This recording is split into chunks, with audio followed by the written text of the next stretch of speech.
What's up, everyone? One thing that you hear repeatedly in many of my videos is how Infinix is always trying to make phones cheap for people while keeping performance at a reasonable standpoint. Now, I've praised a lot of their phones, like a lot of the more recent phones that they've brought out. And despite the fact I want to demolish and destroy this Hot 12i, I still have to remember that it's a lighter version of an already light phone. But before I get into that, let's talk about why I actually want to destroy it. Anybody who watches my videos knows that performance is top tier when it comes to choosing any phone for me. And here we have a MediaTek Helio E22. A MediaTek Helio E22. You might as well be buying an Intel phone at this rate. Listen, Infinix, I love the work you guys have been doing. It's awesome. It's amazing. Like, you guys have really knocked my socks off. But this Helio E22 was not a good choice. I stand by that. Quote me anyway. It's not a good price. Yes, the phone is relatively cheap.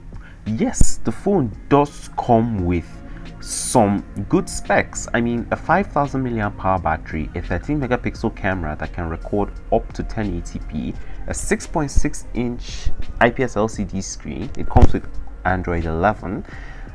I mean, it's good. It has a micro SD card dedicated. It has up to 64 gigs of storage with 4 gigs of RAM. All good and fine. But the processor is bad. If the processor is bad and the hardware is good, you still will not get a good experience out of the phone. It doesn't make sense to me for someone to buy this phone in particular. Maybe if you're very, very short on cash and you really need a phone, then maybe you can consider this maybe as a short-term phone, but definitely not long-term. This phone I do not see lasting long-term for you. If you want a good phone, get a higher-end phone.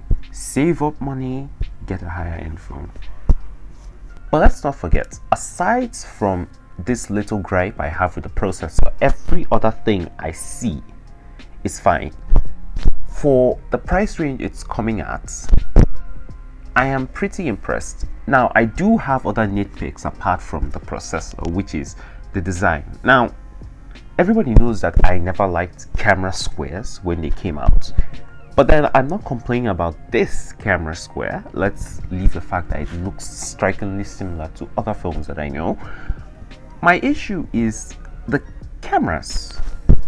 I see 3 cameras anytime I look at the phone, and I can swear to God that when I checked the specs, I only saw 1 camera in the phone. I don't know. Maybe I've been looking at wrong pictures and videos of the phone. I do not know, but that is very strange to me. I do love the finish on the back though. It's absolutely phenomenal. Infinix, just keep doing this. Keep giving us some pretty sleek looking phones, even though most people will put them in the case. But then cases are rants for another day.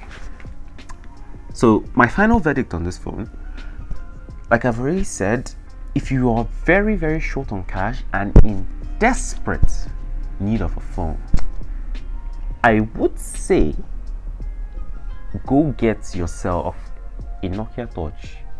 I mean, those things are indestructible for a reason. Just get that, save up some more money, skip the 12i. You can go for the 12 or higher, but this 12i I absolutely do not recommend. Thanks for watching. I'll catch you in the next video. See ya.